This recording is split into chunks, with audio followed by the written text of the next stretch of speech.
Operation সেন্দুৰ যিটো ভাৰত চৰকাৰে কৰিলে যোৱাকালি যিটো এয়াৰ ষ্ট্ৰাইক কৰিছে, গতিকে ভাৰতবৰ্ষই পাকিস্তানৰ ওচৰতো নতশিৰ কেতিয়াও নহয়।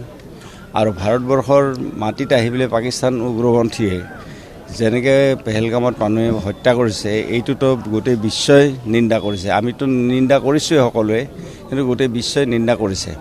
গতিকে এই উগ্ৰবাদৰ এগেইনষ্টত, উগ্ৰপন্থীৰ এগেইনষ্টত ভাৰত চৰকাৰে যোৱাকালি মাজনিশা যি এয়াৰ ষ্ট্ৰাইক কৰিছে, গতিকে এইটোতো ভাৰত চৰকাৰে কৰিবই। কাৰণ ভাৰত চৰকাৰেতো আৰু পাকিস্তানৰ ওচৰত নতশিৰ আজিৰ দিনটোত বিশ্বৰ এটা ডাঙৰ শক্তি।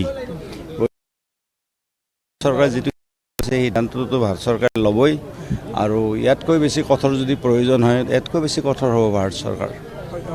আপোনাক এই কথাটো সুধিব বিচাৰিম, যিহেতু অসমৰ 20টাকৈ স্থানত মকড্ৰিলৰ ব্যৱস্থা কৰা হৈছে, গতিকে অসমৰ ৰাইজক আপুনি কি আহ্বান জনাব? আমি ক'ম, যিটো মকড্ৰিলৰ কথা এতিয়া আমাৰ মকড্ৰিলৰ কথা যিটো হৈছে, গতিকে ৰাইজে সেই কথাখিনি জানি লোৱা ভাল।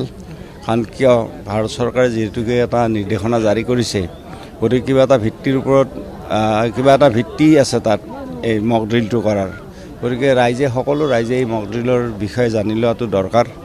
আৰু ভাৰত চৰকাৰে যিহেতুকে জাৰি কৰিছে, গতিকে কিবা এটা কথাৰ ভিত্তি কৰি পেলাই এই মকড্ৰিলৰ ব্যৱস্থা কৰিছে। গতিকে সকলোৱে মই ভাবোঁ যে মকড্ৰিলৰ বিষয়ে জ্ঞাত হ'ব আৰু জানি ল'ব।